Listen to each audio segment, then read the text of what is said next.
nefarious purposes. Yes. Art purposes, nefarious art purposes. I should break Okay. this. I think we're actually recording now. Okay. Okay, so hi. I think we are recording now, and people are muting as they come in, so good. Hi, welcome to Sidestreet Arts, and welcome to our anniversary opening. This is our preview night Tuesday. We have switched it up from doing the first Fridays to previewing our shows on Tuesday, which is a day or so before it officially opens to the public. Excuse my dog, she's celebrating early.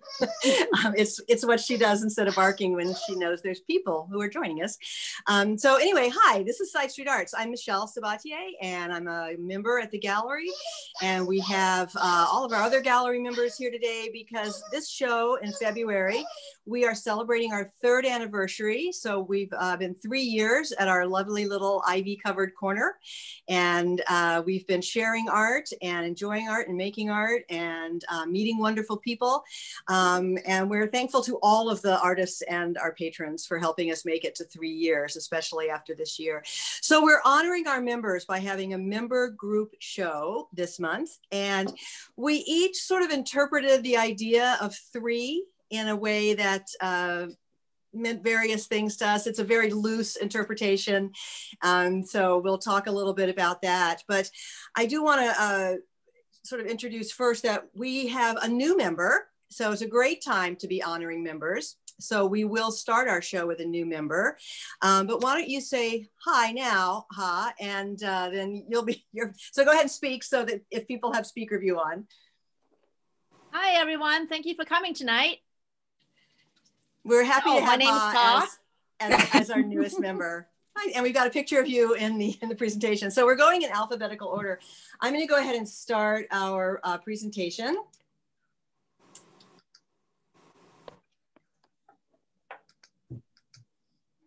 There we go. Okay, so we are 3.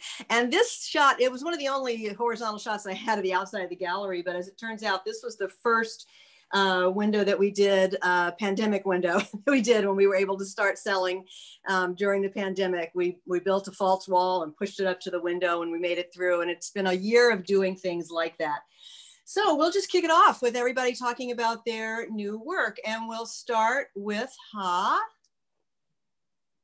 There's a picture of her with all of her work. You probably recognize Ha's work from the gallery. She was one of our top sellers at Christmas time. But I have 3 beautiful new pieces of hers that you'll see in our window. So she can talk about those as we go forward. There we go. Yeah, so during COVID, I certainly had some extra time working from home, as well as just having some time to explore. This is my new series of work. I call it Garden Wrens, where it's just blooming with great amount of flowers. I have, on this bowl, irises and tulips, but hopefully later on you'll see geraniums and poppy, fuchsias. There's just so many flowers that you can put on here. And I really had to limit myself. So anyways, there are a handful. A lotus, I just added lotus to this last firing and I'm pretty excited. So what you're seeing tonight is also a first for me and a first for everyone. No one's seen these lotus before. So hopefully they'll come up later. I think that's what's next. Yeah. And I think a lot of people don't know your work is porcelain. Yes. So my work is, I obviously am a potter. My work is on Mount Hood porcelain that I get from a local store. And the glaze work itself is using underglazes, and the technique with all the carving, the white stuff that goes through is called sgraffito, Italian for carve or scratch. I've been, I had this lotus image and desired to do lotus forever, and it was just stuck in my head. And finally I said, you know what? A plate is a good place to start to get things going. And once I kind of play with different things on a flat form, I'll put it on all sorts of functional things, because I believe that art is great, and art, when it's functional, is even better. Yeah, these are beautiful, and many of our other members are seeing these for the first time tonight too. They are literally hot out of the kiln. They're probably still not hot, but they are right out of the kiln. We're seeing them for the first time. But yeah, these lotus are really beautiful. And some of the plates, we don't have them on the slideshow, but some of Ha's plates have images on the back side as well, inside the ring, and you'll see those in our window when you come into the gallery. So we are glad to have Ha. We're glad to have her with her latest explorations of what she's doing. We're glad that she's going to be a part of the gallery. Yeah, I wanted I want to mention one more thing. So the clay body is porcelain. The technique is graffito. The firing method is I use a gas kiln to high fire my pieces to at least 2,350 degrees Fahrenheit. So the combination of the porcelain clay and the high heat makes the item extremely durable. Certainly it's food, dishwasher, and microwave safe. Some items are made to even go into the oven. But like always, if you have one piece of something, and that's what these pieces are, I can never make anything the same. So each piece really is unique. And then, just hand washing it or taking care of it certainly is something that you might want to do. It looks like art, but again, I want you to make sure that it's functional. So you can use that and eat off of it and drink out of it every day. Is that because it's the porcelain, Ha? Is that one of the things that makes it strong enough to do this with? Certainly, the porcelain helpful, but the heat too is that whole combination of the high heat. So there are also functional items that are in the mid-range of heat of pottery too. And again, I guess I'm what is known as the cone 10 snob. I just feel that putting that quality clay and hot heat together, makes it durable. You would never want to eat out of a earthenware or a terracotta pot type of temperature. That's if you can see water seeping in and out, yeah, no. Okay. So this is when the glaze is like it actually it's completely vitrified into glass, almost like glass on the surface. Yeah. Okay. And the sgraffito is like when you look at these lotus leaves are a great example. It's my understanding, and tell me if I'm wrong, so you paint it all solid and then you're scratching out the white lines, right? And actually yeah, that's typically what sgraffito is, but what my method is, because I'm not sure enough of my painting, I actually like to lay things out. So I would draw in the flowers or the lily pads and things like that, the bigger elements. And typically I do birds, so I just didn't do it on this piece. I would lay in the bigger elements and then drawing it out, and then I would paint the colors in. And there are 3 coats of underglazes for every color you see. So, I can't point, but if one petal that you see that has the white and the purple, that white and purple was applied 3 times just to that petal. So this piece probably took about 5 or 6 hours to do. And the white lines that you see is the carving to add the detail. But truly sgraffito is you would lay on various layers of color. Could be all black, and then you carve through the design. I myself just tweaked it a little bit. So I put in the color, the design first. I paint it, and then I carve it to define it. I like it this way because it's very forgiving. I do it in the greenware stage, meaning that the clay is leather hard.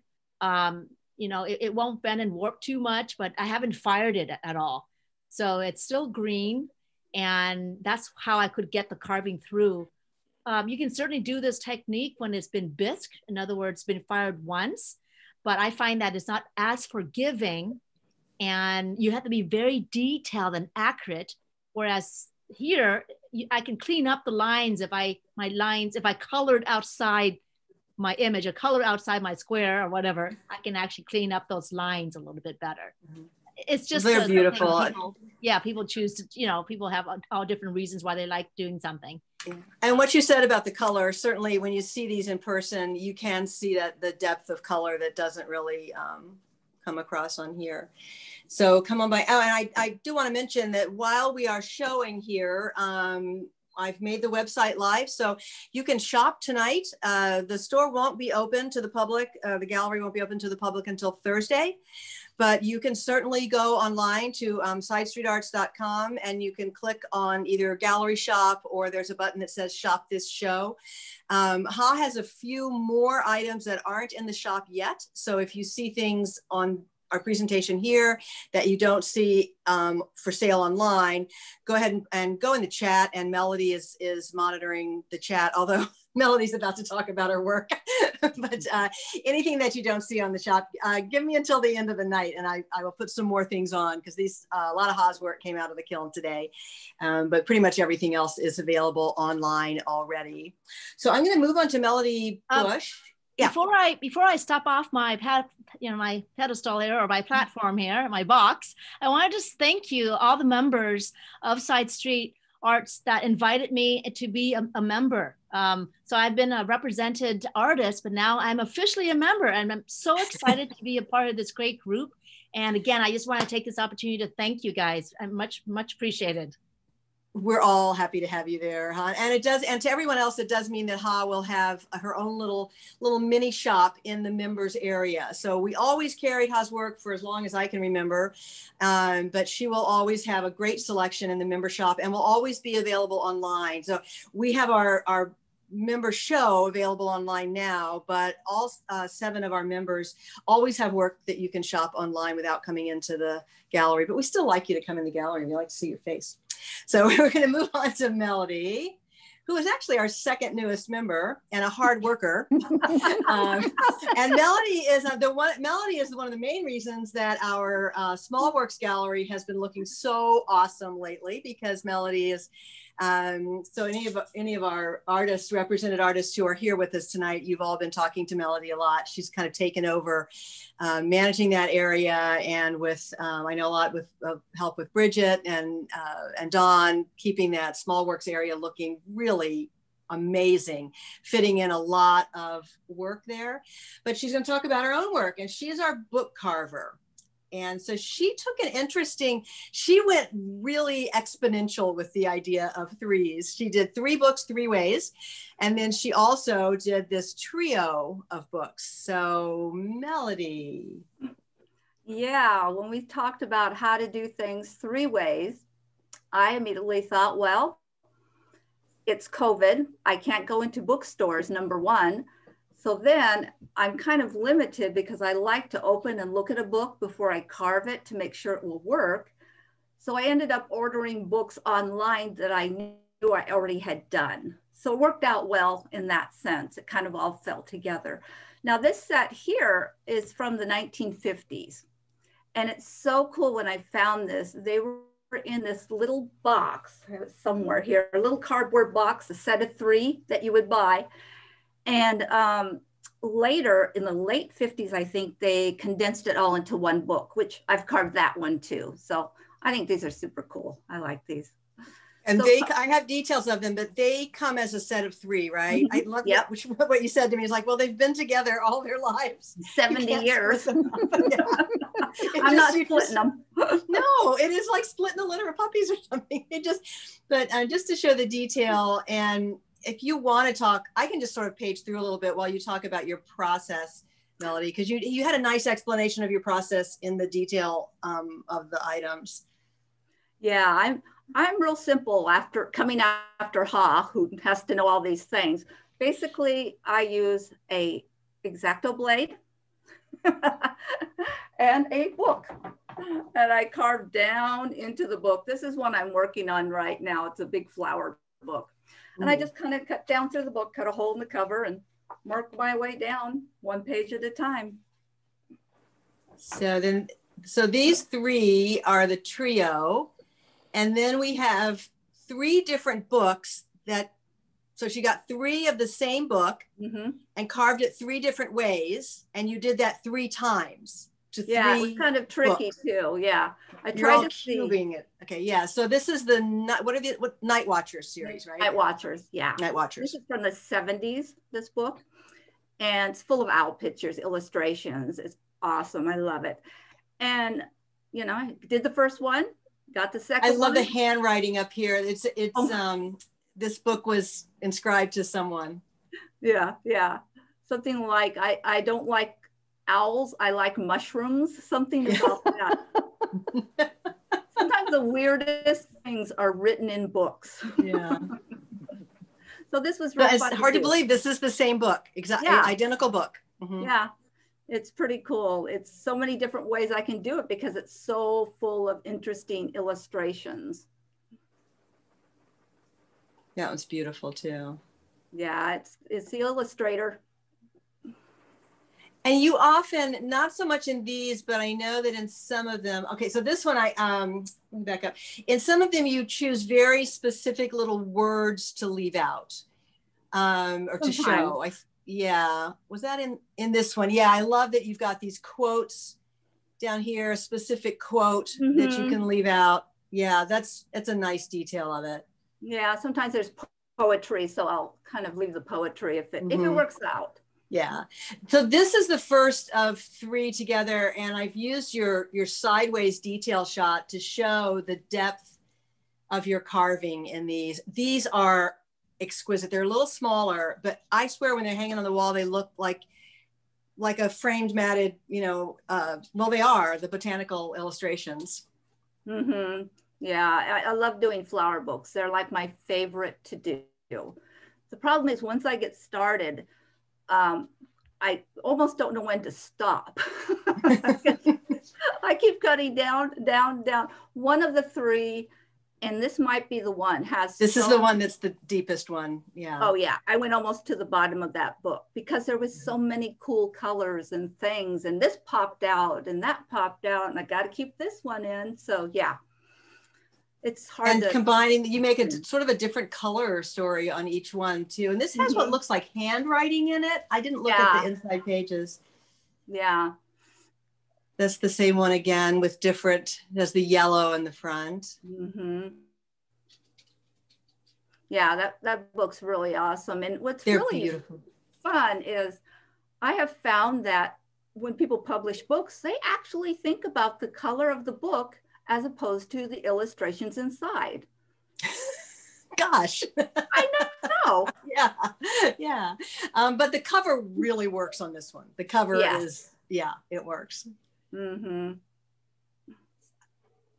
And this is a pretty one with the morning glory on it. So that's a nice trio. And then your other trio is the fairies. Mm-hmm. Yeah. And these are all individuals though. These can go individually, right? Mm-hmm. Yeah, absolutely. Yeah. Brian Froud, illustrator during the 80s. I think he was the 80s. Mm-hmm. Yeah. This is another book that I've done many times because there's so many different illustrations in it. And I came across this one with the leaping fairies on the front cover, so I had to leave that. Because not all. That's a nice detail. Mm-hmm. Yeah. Yeah. So that's a fun book to do. Yeah. And then same book, they just had a lot of black and whites. And I thought, well, I'm going to do one with that cool handwriting, keep that there, and the black and whites. And this is the same book. That's hard to believe. Mm-hmm. Yeah. Yeah. And I think we're going to go next to Alicia.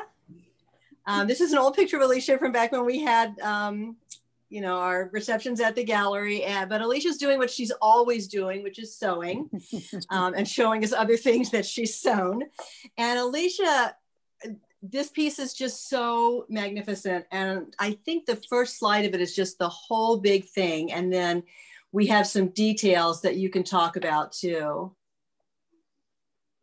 And I think I've got it even larger in the next slide.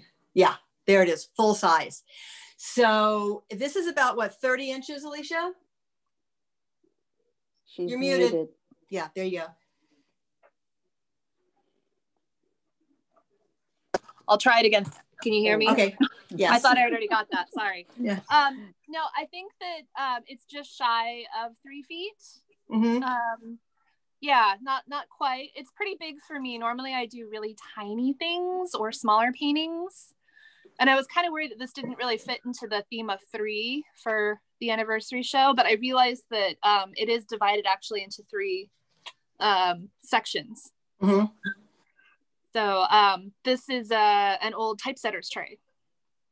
And I did a piece similar to this, I guess maybe 12, 15 years ago, somewhere in there. And so I thought I've had this for a long time. So I thought it was time for another one, especially because everybody's in their own little compartments. There's lots of little drawings of people and they're all separated. And that's kind of where we're at right now. Yeah. The title of this being Separation. I was wondering, Alicia, I know I recognize a lot of your movie stars that you always have. I was wondering, are there also they're random? They're real people? Yeah, they're just random people. Okay. Like they're actually some of them look a little more glamorous, but there's no movie stars in there. Oh. But I was wondering if any of them were like friends and actual people that you're separated from now. No, but some of them kind of look like I did this one lady and Jacob is convinced that it's me. And I'm like, no, honestly, I was just drawing this lady, but I decided to leave her hair silver instead of painting it in. So she looks like That's you. So it's you. And so these are all hand drawn. The portraits are all hand drawn. Yeah, little sketches. Mm-hmm. With pencil and on like a nice quality thicker paper. I ordered some really good because I can't go into art supply stores anymore and like feel paper. I ordered some nice thick cardstock Strathmore off the internet, which I believe is nice and archival, and did sketches, and then I watercolored over top of them with like gouache, which is more of an opaque watercolor. Yeah. They're just, this piece is magnificent. You can see it when you, it's on the big wall when you're walking down the street. When you come up to the gallery, you'll see it. It has sort of pride of place in the center of the big wall. And it was the first thing we hung and then kind of put everything around it. Because it owns the room. Alicia, it really does. And, you can just keep looking at it and looking at it. I was going to say all the paper that I used is, like vintage ephemera bits. Like I this summer I cleaned out my storage shed and found suitcases filled with paper that I've saved, like weird bits and snips of paper. So these so are about a lot of some of the pieces of paper go back to like the 1800s. A lot of it's from the 20s and 30s, like from old magazines. So it's all really old pieces of paper. Mm-hmm. And then also little bits of junk that I save for things like this. I was going through my junk drawers, and the kind of weird gold finish that I did to the surface of the frame was actually I put like a tacky glue down and then took Joss paper that has that little gold square in the middle and kind of pushed it to it like gold leafing in a way. Mm-hmm. So that's why it has that kind of faint distressed gold. Yeah, but it has that kind of little sparkle to it. It is very dimensional, much more dimensional than it looks here, because there's the depth of it's a printer's tray. And so a lot of the portraits, aren't they, they're like on a little tab where they're kind of sitting forward. Yeah, they're more forward, and to make sure that they wouldn't curl, because sometimes that happens over time, the paper will curl. I put a little like folded paper tab behind them, so they have a little more support. Mm-hmm. And then, these objects, the little, this little Scotty dog down here. You've got a couple of I noticed the one drawer handle, but I just saw another. I don't know if it's a drawer handle or a purse handle. Broken bottle tops. Yeah. The light is catching. This is a beautiful little mother of pearl. Maybe in the other shot, it shows this mother of pearl monogrammed. Oh, there you can see this little above this guy with the gray hat on the right. Yeah, that's some Victorian tidbit that I got at the rummage sale a long time ago, the Twilight rummage sale. And the little Victorian die cut of a monkey playing pool that is above it, I've had for years, and I just decided to let it go. Yeah. And I love something, the old woman with the chicken. I just really love her too. And then kind of the way the woman next to her is looking at her. There's some relationships between people too that are great. Yeah, some of them ended up having like maybe they're listening to each other between the walls or through the walls. Mm-hmm. It's like each one could be a little story. I'd love to have the book of all of these different people. This you need to come in and see this in person, because it's just beautiful. And the tray, there's a metal plate. The back of the tray is metal, and Alicia was able to work out a way to hang this. Thank you, because Fingers crossed. Yeah. Well, we discovered, luckily, that we were using our little stud finder, that there is a stud in the center of the wall. So we were able to center it on the wall, and that's where the stud is. And we've got, I think, 2 nails at least holding that up. Those big sort of screw nails. Yeah, it's heavy, but it's. I did weigh it. It is actually not quite 10 pounds. It's like 9.6, I think, is what I managed to get. And I put 2 on either side, 2 I screwed in there. Hopefully that'll give it a little more strength and hold. And the picture wire I hung it on is supposed to be. Yeah, you got heavy wire. So it's like a big wire. It's like hanging a mirror, the weight on it. A little bit. Yeah.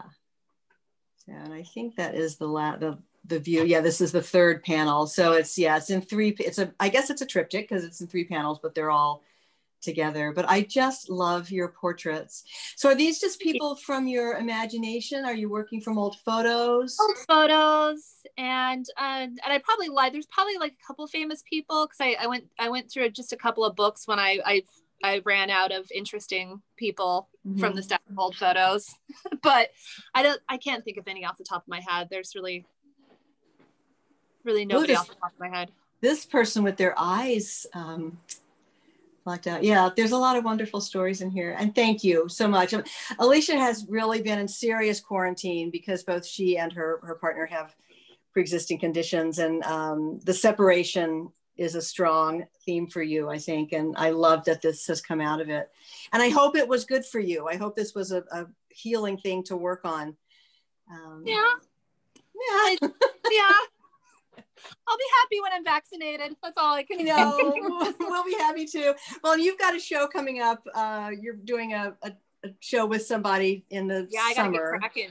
I think. Yeah. So it's probably good to sort through all your old things, and it's a good feeling sometimes to shake off some of the old things. Yeah, I let go of a lot of little pieces of tiny things that I've been holding on to at that one. So yeah, and honored them. Going now. Yeah. So I think next up is Denise. So Denise and Donna are our 2 shyest members. So the only photos that I could get with them were just sort of sideways photos from old shows. But if you know Denise, this is Denise on the right. And she is our pod maker and surprised us with her work for this show. So if you want to talk about your apples. Oh, yeah. So I've really been struggling with the latest, the virus thing, just with inspiration. It's been really challenging and I can't focus. Just can't think. And I've made apples before and I really like the forms.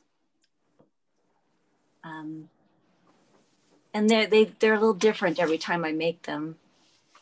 And so these were past, present, and future, right? And you had a nice explanation for them on their cards. Yeah, the silvery gray one, the dark one, is the past, and it's sort of set in stone, so it's kind of metallic and stone-like. And it does have it. This picture doesn't show it, but it does have almost it is slightly metallic. It's beautiful. It's got 3 seeds in it. Part of the 3. It was hard to think of 3. I thought it would be easy and inspirational, but it was a challenge. Yeah. And the present is the red one, all bright and shiny and ready to eat. And the future one is the sort of foggy one, or sort of fuzzy, not foggy, fuzzy. And that was my favorite. It's not very appley. It kind of looks moldy, which I love moldy fruit. It's beautiful. It's it is a very organic texture, and it's all the way through it. Yeah, it has a little bit of a face to it too. We tend to anthropomorphize. And so her past, present, and future. Yeah. And then you also did, and these are sold individually though, right? I think this is a set of 3. Oh yeah, these apples are individual. Yes. Apples are individual, and then your set of 3 is where's that going? There. That's your set of 3. Yeah, Or the white pods. I think I've been making this, I call it anemone bloom shape. I've been making this for about 13 years now. And I feel like I'm trying to perfect it. And I haven't yet. So I'm making it. They're very pure looking. And these have a little bit of that crystalline glaze too. Yeah. Not so shiny. You're beautiful. Yeah. We all love Denise's pods and all of your work. And you have some beautiful new pods just in your regular member shop. Oh, which are lovely. Oh, thank you. I'm liking the bright colors right now. Yeah. Yeah. So those they're in the gallery, and they'll also be on her individual shop in our member shop online, but they're lovely to see as a group in the gallery too. And after Denise is Kathleen Mystery. So you might know Kathleen as Kat. She has been our jewelry maker.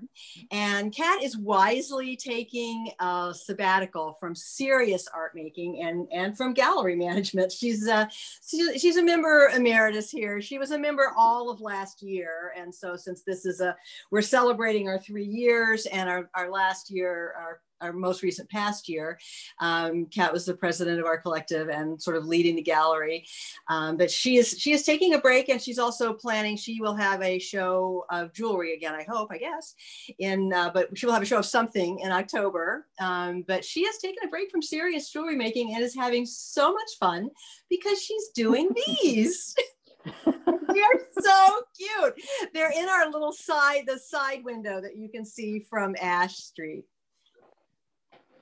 You want to tell us about these? They have a wonderful story with them. Okay. Yeah, I was listening to what Denise was just saying about having trouble being inspired, et cetera, et cetera. And I love making jewelry, and it's what I've always done. But during the pandemic, people have not been buying jewelry. And so I wasn't really inspired to make any. Plus, I have been having trouble being inspired, period. So I had some time, and I started rereading some of my favorite children's books. And most of them have little creatures as their main characters. And I used to love them, all Stuart Little and all the Beatrix Potter books, and Wind in the Willows, Tucker's Countryside, all those little books, which I'm probably dating myself by describing all those books. But and the other thing is crochet, which I love. It's something that to me, it's very comforting. And so I just wanted to play. And so this little guy, his name is Eddie. And he was so excited by the vegetables that he grew. He took them to the fair, and he built his own little wheelbarrow from popsicle sticks, and he won a blue ribbon at the fair with his vegetables. So the vegetables come out of the wagon. All of his little jacket. Kat made his jacket. Yeah, his all the things. His little ribbon, everything. They're sort of posable, so the limbs and the tail have wire inside them so that they can be posed. There's 3 of these pieces, and each one took me about a week. Just because I got lost. I got lost in playing. And that's what I used to do when I was a kid, is that I would have my little stuffed animals and I would make little vignettes with them. And that was what I did when I was a kid. And it's comforting. It was comforting to me to make these things. So, and they're made of a beautiful pearl cotton too. Your materials are nice in this. They're that beautiful, beautiful cotton. This one, you can look, she's got a little loop sewn there where she can hold her paintbrush. And these are real paintbrushes. Yeah, everything. I modified. Yeah, I modified some of my old paintbrushes. And this is Penny, and she wanted to try something different. So she took a painting class, and she's very proud of her little self-portrait. And I don't know what, I think this is the first one I made. It might be my favorite. I love how she pinked up her ears. She sort of enhanced herself a little bit in her portrait too, didn't she? Yeah. She's got pretty little pink ears. It was her first time, so, you know, she did pretty good. And the little linen cloth hanging there, and the embroidery and her apron, and just the details are so charming on these. And then the last one, it said in the instructions, so these came with instructions on how to set them up.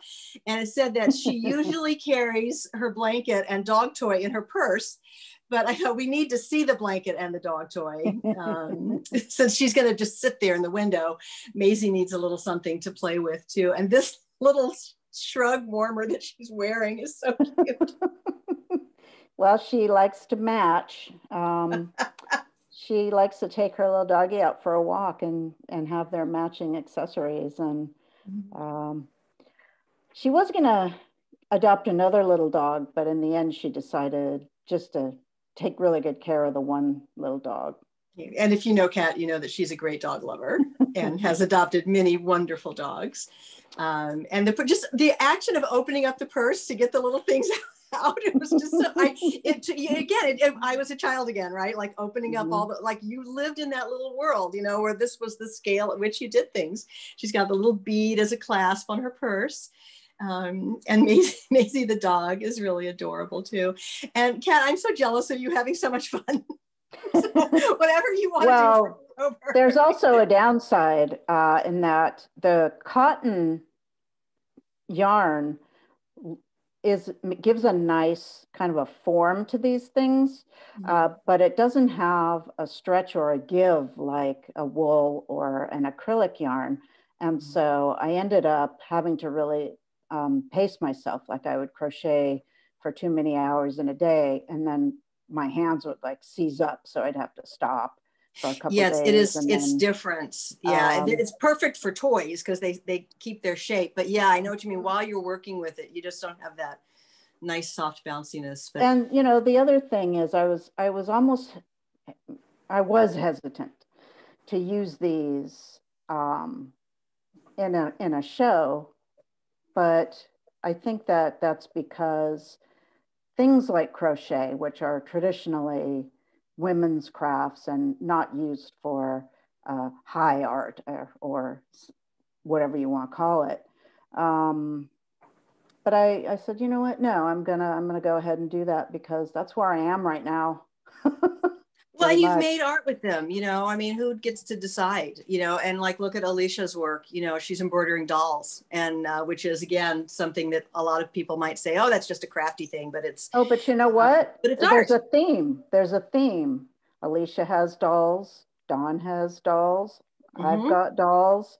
There is a through line to this. And we sort of, before we were getting ready to hang the show, we thought, oh, it's just going to be such a mishmash of stuff, but it was easy. There was this beautiful sort of color, and there were these different through lines in there that we all, and I don't know whether it's because we've all been together for a while, but you know, Ha is just coming in brand new, and yet your stuff was it all works, you know.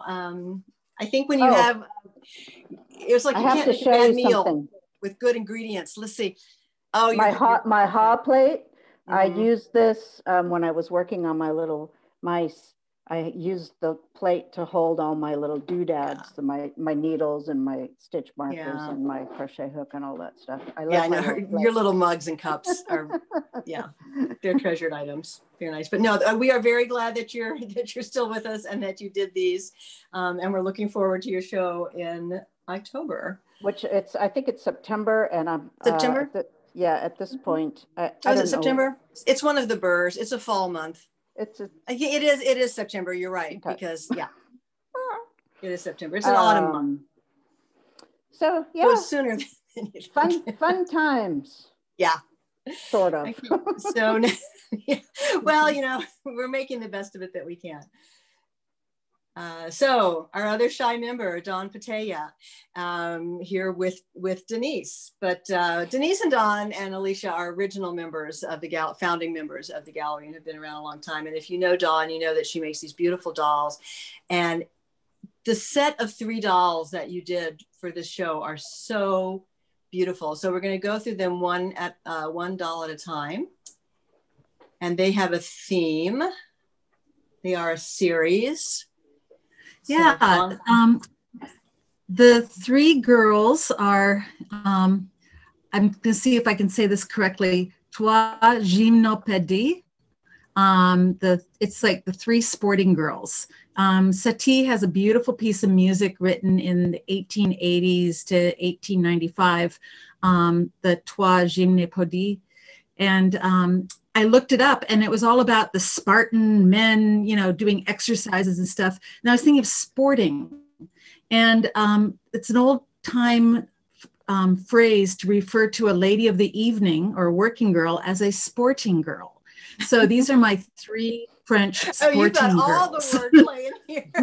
I wondered when I saw this, because when I was, entering these into the computer, I immediately started thinking of the settee also. I got Peter Frampton when I was doing Melody's books, because she has the Frampton Flora. So I had a day of Frampton, and then I had a day of settee.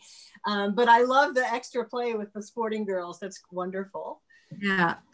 And this girl is dishabille, which is a state of being partly dressed or scantily clothed.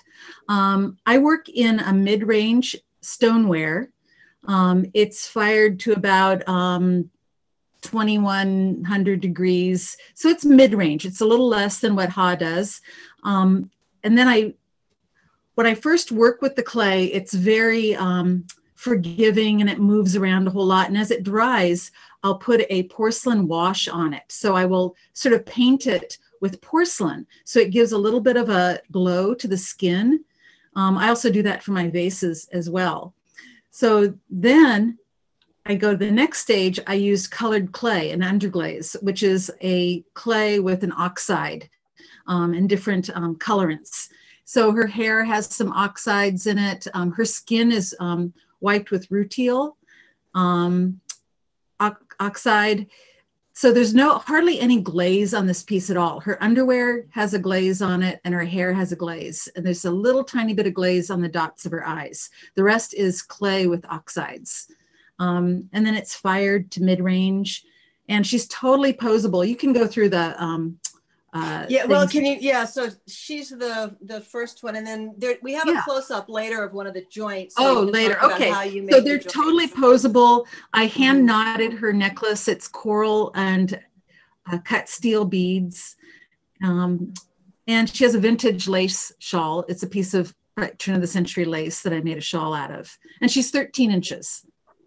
If you could make her stand up all the way, but they don't stand. That's the only thing they don't do. They can lounge, they can lie, they can sit, they can roll around, but they don't stand. Yeah, in our shop, we've got them in various poses, so you can see different aspects of them. But I love that they all come with these different parts. And then, so this one has the close up of the joint there. If you want to talk about right, how so you make those. When I sculpt a doll, I sculpt them solid. And then as they get a little bit firm, I hollow them out. So in her arm, the upper arm is hollowed through, and then I make a little joint. So like you can see the joint of the knee. And then I use Victorian boot buttons and a very strong elastic cording to put them together. So they have a little bit of give. So you can move them around and they will hold their position. And again, it's a hand knotted necklace for her and a vintage piece of lace. She comes with her own rug too. Yeah, they all come with their whole little scenes. And I love the glaze on her boots too. They're sort of they have a nice sheen to them. Right, there is glaze on that. Yeah, it's layered with different underglazes and some oxide and then a little bit of glaze to give it a sheen. Her hair's beautiful too. This looks a little dark. It's this lovely, almost kind of auburn hazel, chestnut kind of beautiful hairstyle. And yeah, she's the Belle Epoque. La Belle Epoque, the beautiful age. Yeah. So, and then the last one is getting the right thing here. And that's La Poche. That's the Apache dance. I was just looking at Apache dances on YouTube before I joined you guys for the Zoom here. That's the Parisian underground, the criminal underworld subculture of the early 20th century. And it's a whole look. It's French, it's naughty. She actually comes with a switchblade as well. And I have a miniature switchblade for her. So she has her fan and switchblade, and she's a dancer. So I love her shoe. And this is a beautiful peacock. Is this a peacock feather, or is this there's a a feather one that has that beautiful feather with other feathers attached? Yeah, it's got that beautiful iridescence to it. And yeah, I remember, but there was a Bugs Bunny cartoon one time that was a play on the La Poche dance. You know, it always had the man and the woman, and the man had the striped shirt, right, and the mustache. Yeah. It's almost like a kabuki. You know, it's very mannered in its style and in its narrative. But yeah, this is the woman, and that haircut is so beautiful. It's so Parisian. Mm-hmm. I love her. And she's got her little character, this wonderful character shoes on. But these are in the window, which is nice because that means you can get a 360 view of them. You can see them from outside and also from inside. And they come with all of their little accoutrement, and also Dawn has each one in a box because they're all from the Lost Dolls. All of Dawn's dolls are lost somehow, but they seem found when she has a beautiful box that they come in. You know, those pretty sort of file boxes with the things that you put on the front. So you get, I guess it's like when you used to buy dolls, you know, when you were little and you would get a new doll. Like Madame Alexander's. Yes, exactly. Yeah, she would come in a fancy new box, and it was always very exciting to get a new doll in a fancy box and to store her in. I did not. Did you go in and set them up today, Dawn? Have you been in? I did. Yes. Okay. Yeah. Because I was not allowed to set them up myself. I was allowed to set up the crocheted animals, but yeah, I laid them out and sent on a picture saying, "Is this arrangement okay?" And then she said, "Yes, put them back in their boxes when you leave." And so when I left last night, they were in their boxes, but they're set up now in the window, and so Dawn sets them up just as they should be, and they're beautiful. So do come by and see them. And when we open on Thursday, you can come by and look at all sides of them. But again, in the online shop, we've got some close-ups and some different positions. I think I used the one of her where she was down with her legs up as the one of the promos for the event tonight. So next, that is Dawn. Beautiful series. Thank you, Dawn. And really a wonderful way to think about our theme of three. And Dawn has a show next month. Right? I do. Yeah, Dawn has really been busy. She's got more dolls for next month, and they are gorgeous also. I had only seen your the ones with the copper glaze, that sort of bluish green color, and you've got some beautiful things coming up in and some art pottery. And I've got art pottery vases as well. Yes, yeah, some vessels, beautiful, beautiful art pottery, and you're showing with Gio Whitlock, who's a painter. And that's going to be a nice show. There's a little preview of that on the website as well. And you should be looking for the card coming out soon. And next is me. This is me with my dog, who normally is making noise. She seems to have been quiet, and she's done squeaking for the night. So lately I'm a painter, mostly an encaustic painter, but I went back to my roots a little bit over the summer. I was a textile artist. Well, I am still, but my first love was as a textile artist, and that's what my degree is in. I was a weaver. So this summer, I went back to doing some tapestry. When we were having the fires, I could have been out in my studio because I've got, what do you call it?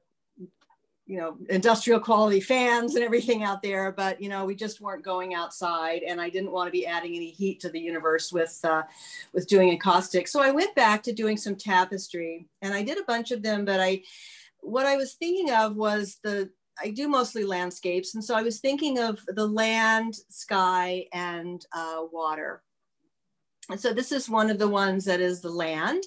And a lot of people think tapestry is the same thing as needlepoint. And it's not. Tapestry is woven on a loom. So you've got your warp. I use a linen warp, and you can see a little bit of it at the top there.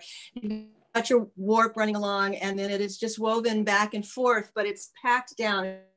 Think of how loom, you know, when you're using a loom, you've seen people use the bar that beats the fabric down. In tapestry, the weft thread, the horizontal threads are packed so tightly that you don't see any of the warp threads. And these are all hung. My son-in-law is a blacksmith, not by trade, but by hobby. And he normally makes beautiful knives. He does custom chef's knives and fighting knives. And so he made some hangers for me. He was out doing it, although he didn't work much over the summer either, but he did do some hangers, and they've all been buffed and sealed with carnauba wax. So this is a wool and silk, which is why it's got some odd little hairs to it on the close-up here. I loved doing the mountains. I did a couple of, I still have them, a couple of tapestries that with the orange skies over the summer, hoping that they would be purchased and I could give money to some fire rescue. They weren't, but they're still around, and that deal still holds. So this is for the land. The title is, you don't need to know me long to know that I keep little Owen, my grand nephew. I've been keeping him once a week at least since he was a newborn, and he's now 5. And he's been naming my work lately. He's been naming my paintings and a lot of work lately. And he was a real lucky token. I had a bunch of my foggy tree paintings, and he named them like boom, boom, boom when I showed them to him. And then they all sold immediately when I brought him into the gallery. So I said, oh, well, then name some of these. So he named this one Cloud Basket Mountain. And I'm not really sure why. I think maybe there's a little basketry down at the bottom. Let's see, the next one is, this is water. And actually it was Carrie Amitton. I'm not sure if she's with us tonight, but she's one of our represented artists, and she did a beautiful painting. She does the reverse glass painting. She paints on the backside of glass. And one of her pieces was about the river breakup. And so this is the water as it's breaking up, the ice breakup in the spring. So it's fun to sort of do these swirls and just sort of let the yarn, these are, the yarns have some variability in the color, and I just sort of let that play where it will. And actually that is how the mountains in these, the fading in the sky from this peach color up here, this is a variegated yarn that changes color as I was weaving with it. So kind of knowing when those colors will change and what's going to happen to them. But then the more pronounced color differences are done by changing the yarns and working back, stopping and starting the yarns at different times. So that's the spring river breakup. And this is the water. And so John was working with making a fishtail for that one. And I think this is supposed to be like an octopus, sort of a tentacle. And this is for the air, the sky. This is called 1 Minute of Night. And again, this is the yarn itself is changing colors as it sort of drifts up from this mountain form and the sky in the back. These are tiny. They're like little postcards almost. They're like 5. This is the longest one. I think it's 5 by 10. The others are 5 by 8 maybe. And I'm thinking about making a series of postcards and putting fabric on the back that has postcard writing on it. But it was a nice break for me to do a little bit of textile work again, and I'll be getting back to painting because I have a show coming up too sometime this spring with Shelley Friedenberg, ceramic artist. Last in the alphabet will be Bridget. C'est moi! Ah, there's Bridget with her mask. This is one of Melody. Is this one of Melody's masks? That is Melody's mask. Yeah, I'm a Melody's cat person. So yeah, all the cats. So Bridget also interpreted our 3s in a couple of different ways. So you want to talk about yours, Bridget? Yes, and this one has the red dot. Thank you very much. This one, I started playing with just, kind of phrases. As a cartoonist, I sort of lom on to typical phrases, stereotypes, things like that. And so I started just, kind of going through, and 3 Sheets to the Wind was, I had another piece that I had done that was 3 ghosts. And I think I named it, They Always Come in Threes. And I thought, oh, well, I already have a ghost painting that is threes. I'll do another one. And so I'll do a set, three little mixed medias that have to do with ghosts. And so this one was the first one that came to mind, 3 sheets to the wind, for drinking purposes. I think we all know what that means. This was the one that I had originally done for my sketchbook show. And that was sort of the basis to continue on with the ghosts. And that's, you know, handwriting in the background and just the sort of the ghost theme. Ghosts are that's a common theme for you. Ghosts are a common thing for you.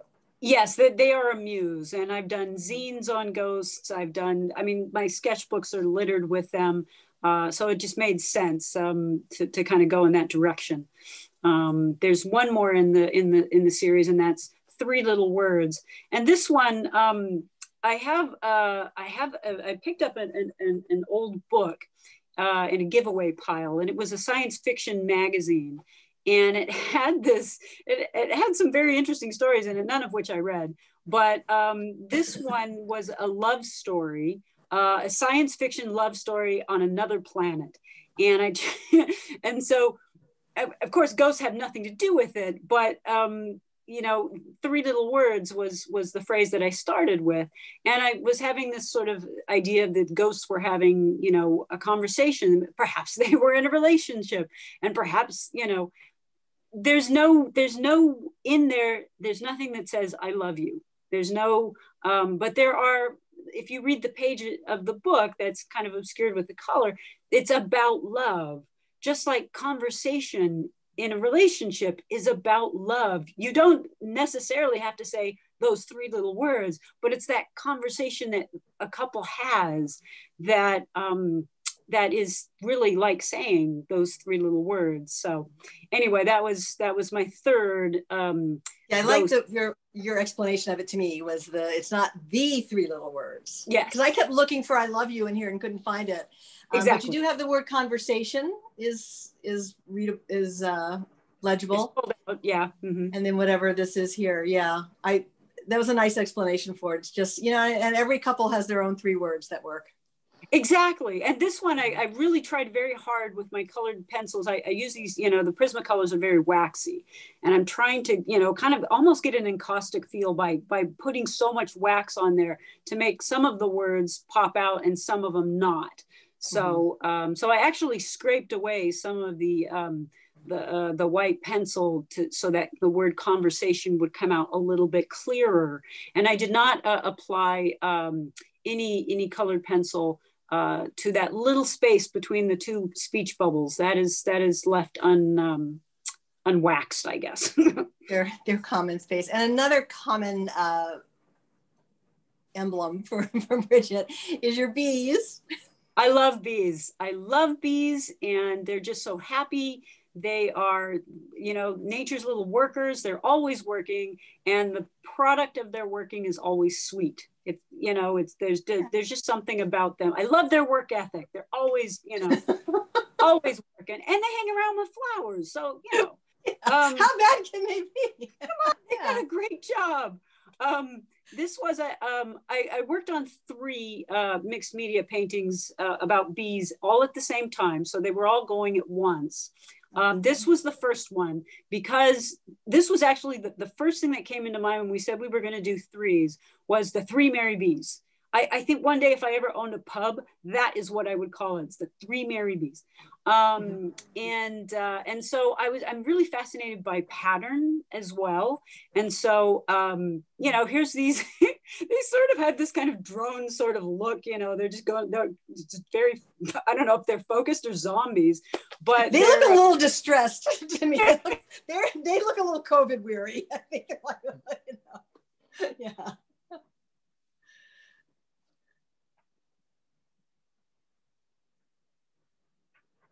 Oh, is Bridget what happened? Frozen? I think Bridget's frozen. up. Bridget's frozen. We can look at her other bees. At least okay. Yeah. Oh, there you are. Okay, you were frozen with a lovely smile on your face. Oh, okay. yeah.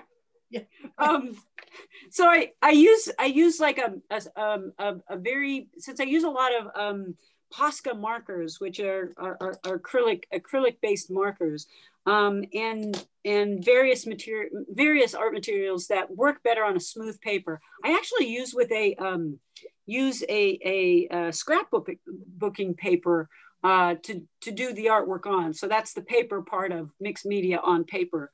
And then I use just a variety of materials, but one of which for the bees here, I used J.M.B. Blair's Squirrel Highway walnut ink, made from actual heritage trees here in Portland. Isn't this fabulous? So I use that with a brush, just a brush, and so I use that for a lot of the brown sort of sepia tones. For this series of bees, that's kind of where I went. And also, I love this pencil. It's a Derwent watercolor pencil, but it's permanent when it dries, so you can go over it. So I used gouache, this pencil, walnut ink, and the Posca markers to get this sort of sepia tone that I really wanted these to be a little different from some of my brighter works. So all of these are well, those supplies I just indicated, but yeah, I was really happy with the way they turned out, especially the Three Merry Bees. I really like the sort of patterns on that. But yeah, I had fun with the bees. I always do. I've littered my sketchbooks with them, so they're friends, I guess. So these are available. The 3 originals are available, and then you have reproductions of each of the bee ones. Not the ghost, right? You don't have reproductions. No, I did not do reproductions of the ghost. I only did them for the bees. I also have the bees on some greeting cards as well. Okay. So so there's matted reproductions, same size, available. Yeah. These are 5x7s, right? They are roughly a 5x7. The framed ones are matted to an 8x10 size, and then the just plain reproductions are $20 for a matted reproduction. Yes. Okay. And they're charming. And we've picked up another red dot during our event today for the one of Dawn's dolls. your yes, your Apache doll. Oh, yeah. Has found a new home. Congratulations. Yeah. I got it. Yeah. I freaked out and I had to run and find my debit card because I haven't used it in so long. It was hidden like over by the computer somewhere. Well, and you have to, I'm telling you, you have to move fast because they're, these are really one of a kind. Thank you. Thank you. I knew that was it when I saw it. She looks like Colette. Like, yes, I love her. She does. Colette did hang out with criminals. Yeah. I totally have a thing for Apache dancers too. Like I have some postcards from the teens of Apache dancers that I've collected. Oh yes. So I was like, that's it. That's mine. So good. I'm so glad you ran off treated yourself panic during this. Yay! Always glad when people treat themselves to art. And I think that is the end. So this is back when we used to serve you food. Remember when we used to come to the gallery and we had food, we had flaming puddings and all kinds of things. So we are still going to have a party. We can't have a party in the gallery, but we will have a party. So instead of our studio talk, we normally have our artist talk series on Sundays, but we will have an all-out party, and we'll have we'll have a scrapbook of memories, and we'll talk about some art and stuff too. But we will also have some giveaways. If you came to our Christmas party, you know about our giveaways. We'll have gift cards. We've made enough art for this show that we aren't making art as well, but we will have some gift card giveaways. But you have to wear a hat. You need to wear a hat to our birthday party. And undoubtedly there will be something going on in the gallery too on that day because we'll be open during our usual time. So I will stop the screen sharing and see all of us. And we are a little bit over time. So, but if anybody has questions or wants to say anything to any of the artists or just say hi, or glad to see you guys, and we can thank you for helping us make it to 3 years. I guess that is it. Thank you, everybody. Yay, thank you. We'll see you on Sunday, the 21st at noon for our very own birthday party. And do come by the gallery. There's more stuff in the gallery than you saw here, and there is more online than you saw here. And I will, as soon as we hang up this, I'm going to start putting even more pieces online. So come on by. And we've got some of our Christmas, some of the artists that came to us at Christmas time have stayed with us. So we've got some new represented artists who brought us in some more work, and we're happy to share all of that stuff too. So thanks, everybody. Thank you. Goodbye, and have a nice couple of weeks, and we'll see you on Sunday or at the gallery. Bye. Bye. Bye. Bye. Bye. Well,